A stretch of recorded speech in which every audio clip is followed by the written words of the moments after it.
আমি সুন্দর পোশাক পরে আমি আমার মহান মালিকের সামনে দাঁড়াইয়া আমি আমার মালিককে সেজদা দিব, রুকু দিব। আমি আমার মালিককে সেজদা দিয়া আমি আমার এই মসনদ আমার মালিকের কুদরতি পায়ে লাগাইয়া আমি আমার মালিকের প্রশংসা করব। সুবহানা রাব্বিয়াল আলা, সুবহানা রাব্বিয়াল আলা।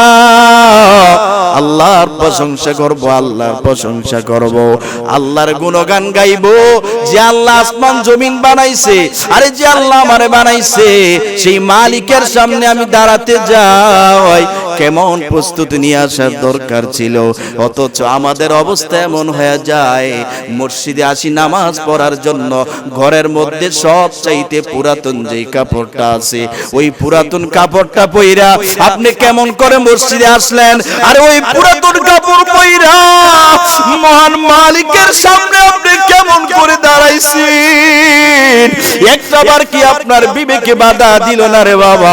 আপনি অফিসে যান, আপনি বাজারে যান, আপনি রেস্টুরেন্টে যান, আপনি বিবাহের অনুষ্ঠানে যান, ওইখানে যাওয়ার পর আপনি নতুন নতুন পোশাক পরিধান করেন।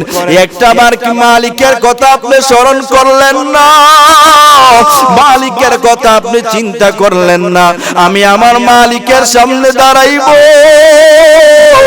আমি আমার মহান মালিকের সামনে দাঁড়াইয়া আমি আমার মালিকের প্রশংসা করব, আমি আমার মালিকের গুণগান গাইব। একটু সুন্দর পোশাক পরিধান করে যাই, এই বিবেকটুকু বুঝে আপনার মধ্যে একটু নাড়া দিল না? আহা, আফসোসের বিষয়, আপনি কার সামনে দাঁড়িয়েছেন? বান্দা সবচেয়ে বেশি আল্লাহর নিকটবর্তী হয় তখন যখন বান্দা নামাজে দাঁড়ায় যায়। আল্লাহু আকবার। তাহলে উচিত ছিল যে মসজিদে আসার সময় ভালো একটা পোশাক পরিধান করে আসা। অথচ আমরা মসজিদে যখন আসি সবচাইতে পুরান কাপড় পরে আসি আল্লাহকে সেজদা দেওয়ার জন্য।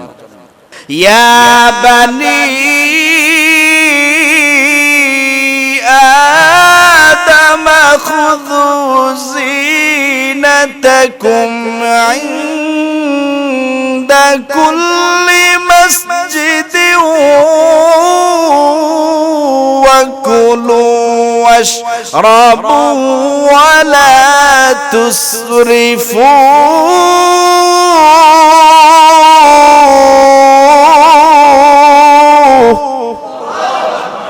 আল্লাহ পাক রব্বুল আলামিন জানায় দেয়, ওরে বনি আদমেরা, আমি আল্লাহ পাক রব্বুল আলামিন তোমাদেরকে যে সম্পদ দিয়েছি সম্পদ থেকে ব্যয় করো।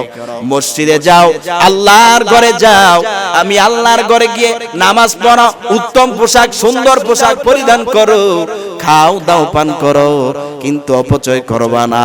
অর্থাৎ আল্লাহ তাআলা আপনাকে আমাকে জানায় দেয়, মসজিদে আসো, সুন্দর পোশাক পরিধান করে ভালো পোশাক পরিধান করে মসজিদে আসো, খাও দাও পান করো, কিন্তু অপচয় করবা না।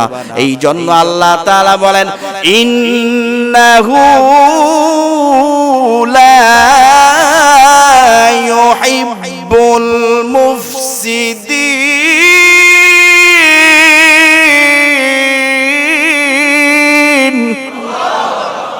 অর্থাৎ আল্লাহ পাক রব্বুল আলামিন জানায় দেয়, ওরে বান্দা অপচয় করবা, এটা আমি আল্লাহ পছন্দ করি না। অপচয় যারা করে আল্লাহ তাআলা তাদেরকে পছন্দ করে না, ভালোবাসে না। এই যে আয়াতের মধ্যে আল্লাহ তাআলা জানায় দেয়, বান্দা, ওরে মুমিন মুসলমান ইমানদারেরা, খাও দাও পান করো, মসজিদে যাও, সুন্দর পোশাক পরো। অর্থাৎ আল্লাহর ঘরে আইসা আপনি মালিকের সামনে দাঁড়াইছেন, যেই মালিক গোটা পৃথিবীটাকে সৃষ্টি করেছে, আসমান বানাইছে, জমিন বানাইছে, আপনাকে আমাকে আমার আল্লাহ বানাইছে।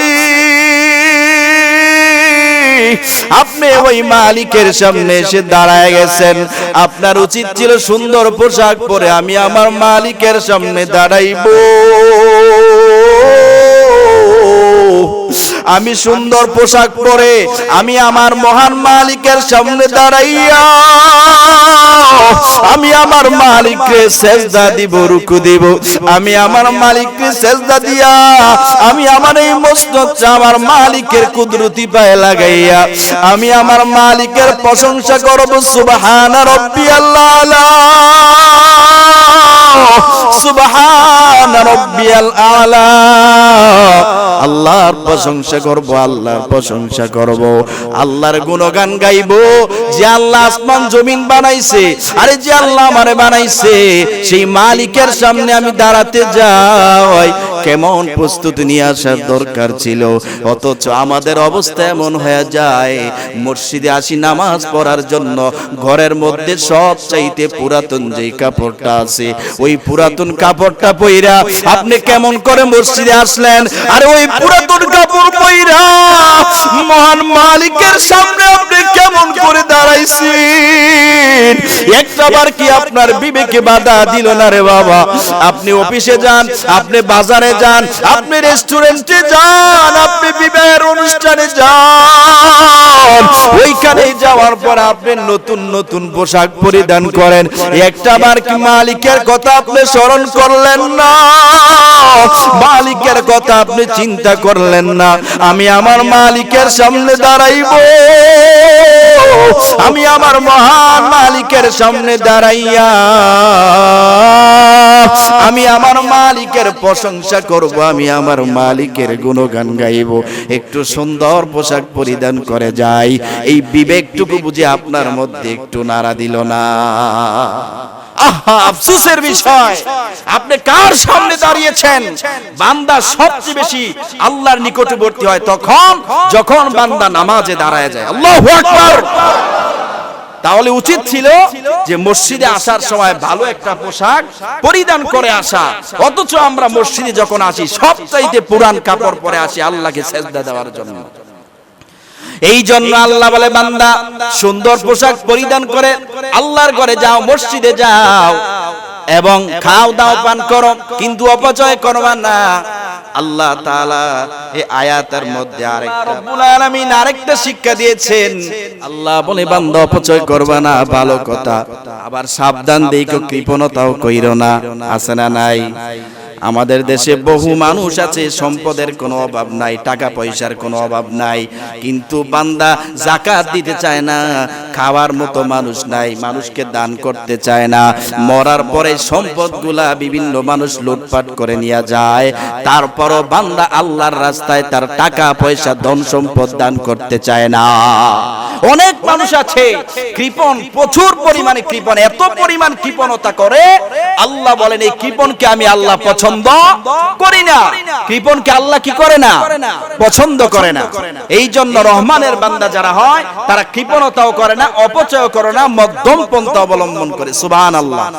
এই জন্য আল্লাহর রাসূল সাল্লাল্লাহু আলাইহি ওয়াসাল্লাম বলেন, একজন ফেরেশতা প্রতিদিন সকালবেলা আসে, সকাল হওয়ার পরে আরে যেই বান্দাকে আমার আল্লাহ তাআলা এত পরিমাণ সম্পদের মালিক আমার আল্লাহ বানাইছে,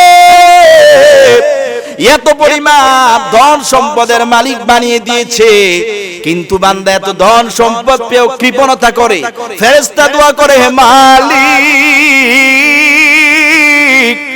আল্লাহ এই বান্দা এত পরিমাণ কৃপণতা করার কারণে তুমি তার ধন সম্পদ গুলো শেষ করে দাও, মাটির সাথে মিশিয়ে দাও, চূর্ণ বিচূর্ণ করে দাও। আর যে বান্দা কৃপণতা করে না, ফেরেশতারা তার জন্য দোয়া করে, আল্লাহ এই বান্দা সব সময় তোমার ঘরে তোমার রাস্তায় দান খয়রাত করে, শুধু তাই না ওগো আল্লাহ গরিব মানুষদেরকেও দান করে, তুমি তাকে ধন সম্পদ আরো বাড়ায় দাও।